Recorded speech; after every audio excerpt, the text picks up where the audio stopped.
Apocalipse. Tudo sobre Apocalipse, e a gente hoje vai estudar um dos aspectos desse tudo sobre Apocalipse, tá? Então a gente conversa aqui sobre explicações ao estilo apocalíptico. São explicações. Deixa eu tirar aqui o convite para que as pessoas, né, se inscrevam no canal e a gente vai aqui falar sobre explicações do estilo. Então tá aqui. Primeiro, o estilo apocalíptico, não é? Ele é formado por quadros impactantes. Então, tem um primeiro quadro, aí coloca tudo que está acontecendo, tudo que acontece naquele quadro é explicado. Termina o quadro, agora vem o outro quadro e explica-se tudo sobre aquele quadro. É assim que funciona os textos apocalípticos, mas a ideia é que sejam quadros impactantes. Quem lê fique arrepiado. A ideia é essa, tá? Assustado. Não é só o Apocalipse nosso, não. Toda a literatura apocalíptica funciona nesse sentido. Segundo, cada quadro ilustrando principalmente uma mensagem ou mais de uma.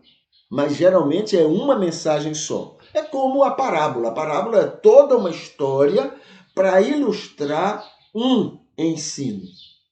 Tá bom? Essa é a marca geral de um texto, de uma parábola.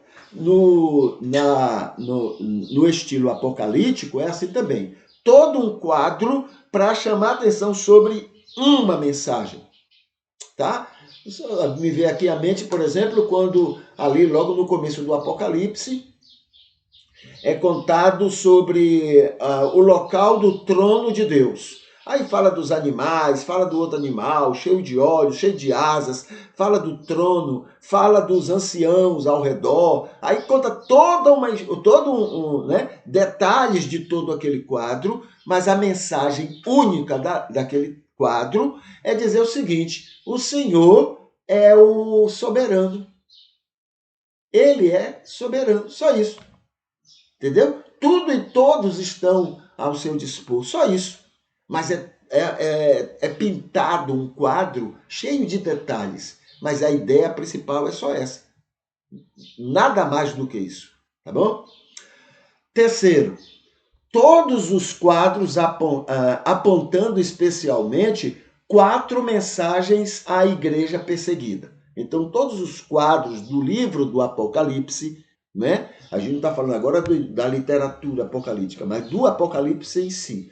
Todos aqueles quadros que tem no livro do Apocalipse está apontando para 4 mensagens, né? Mesmo que num quadro só fale uma mensagem ou duas, mas todos os quadros estão chamando atenção para principalmente 4 mensagens.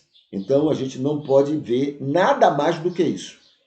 Primeira mensagem e essa é a principal, diz o seguinte: Deus sabe como, onde e quando proteger os leitores perseguidos de seus perseguidores. Deus sabe como cuidar dos perseguidos. Essa é a mensagem principal do Apocalipse. Tá bom? E é muito semelhante com todos os livros, todo o estilo apocalíptico, porque é a mesma coisa. Veja que nós herdamos muita coisa do judaísmo, né? A ideia do judeu, nos seus livros apocalípticos, é de que Deus sabe como cuidar, proteger os judeus dos seus perseguidores. Entendeu? Aí a gente pega isso e passa para a igreja. Então o Apocalipse pega essa informação e passa como se fosse para os cristãos. Deus sabe como proteger a gente diante dos perseguidores. Pura prepotência, tá? Deus ama tanto nós perseguidos quanto os nossos perseguidores. Deus ama, e olhe lá que se Deus não dá uma atenção especial aos nossos perseguidores, Deus ama essas pessoas. Segunda mensagem, ele saberá castigar devidamente todos os tipos de inimigos da igreja. Aqui é puro judaísmo, né, trazido para o cristianismo.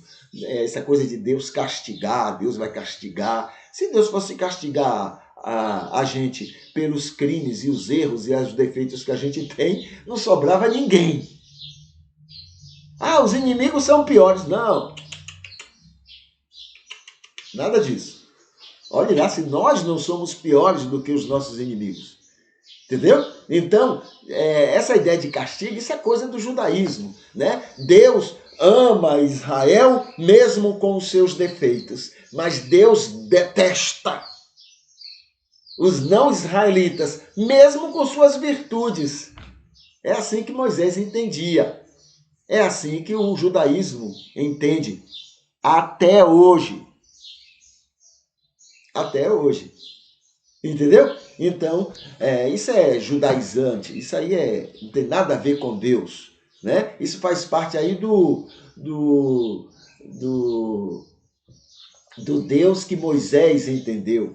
O Deus de Jesus jamais pensaria uma coisa dessa, tá? O terceiro ensino, né, a terceira mensagem dos quadros do Apocalipse é: os salvos serão mantidos abençoados, protegidos e fiéis ao Senhor. Os salvos. Os salvos aí, entenda-se, só os cristãos, tá? Os judeus também, lembra dos 144 mil? Aquilo tudo era judeu, ou seja, o judaísmo também, para não, entendeu?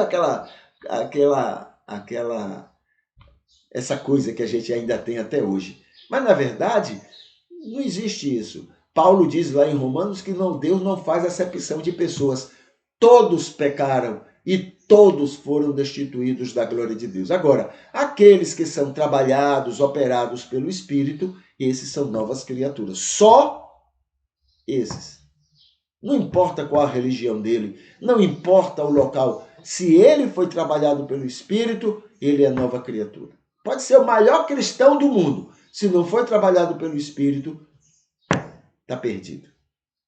Tá bom? E por último, a quarta mensagem é: os ímpios sofrerão em vida e após a morte a condenação eterna. Os ímpios aqui, quer dizer, os inimigos dos cristãos, porque é a herança judaica. Os inimigos dos judeus vão padecer eternamente. Aí a gente pega pra gente. Então, os inimigos do cristianismo, essa coisa doentia, prepotente, vaidosa, orgulhosa que a gente herdou deles. Tá bom? Mas essa basicamente é a mensagem do Apocalipse. Isso concorda? Agora vamos ver. Isso tem a ver com a revelação de Deus? A maioria das coisas aí não. Nada a ver com Deus. Mas é da cabeça dos homens, né? Porque Deus, o que é que vem de Deus? Deus ama igualmente os cristãos, os judeus e qualquer outra pessoa sobre a face da terra. Deus ama e protege todos, independente, sem acepção de pessoas. Esse é o Deus de Jesus. Tá bom? Muito bem, isso tudo dito, aí a gente agora encerra, né? A gente se despede. Amanhã, com fé em Deus, a gente está de volta para a gente conversar um pouco mais a respeito desses vários assuntos que tratamos hoje. Tá bom? Então, até mais. Deus abençoe e amanhã estaremos de volta.